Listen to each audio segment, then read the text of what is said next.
बे मुस्लिमबो नङा ख्रिस्टानबो नङा हिन्दुबो नङा सत्य धर्म हिन्दुनि गेजेरावनो दङ सत्य धर्मआ हिन्दुआ मैयानिसो नाम बेखौ आर्य धर्म होनोमोन आर्य धर्म आर्यफ्रा यज्ञ होयोमोन बे यज्ञ होनाय जोबनानैसो दिनै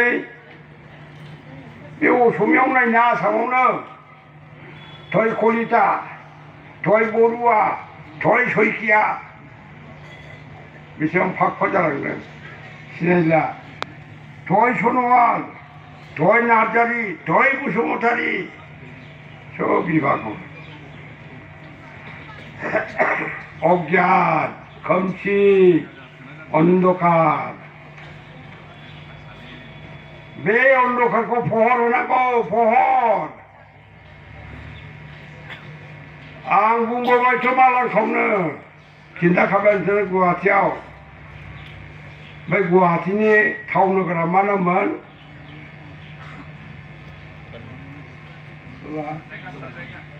नोगोरा नङालै गुवाहाटिना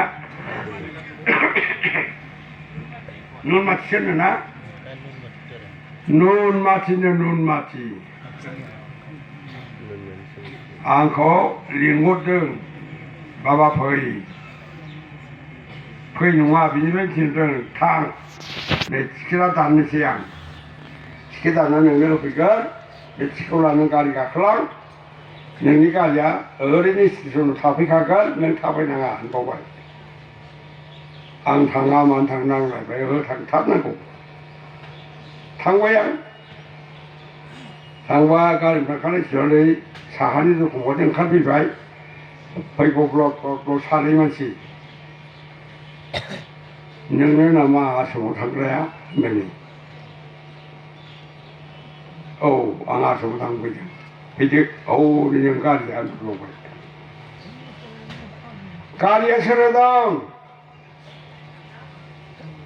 बे बुरिया मा नामोन एमएलए आ एमपि जाग्राया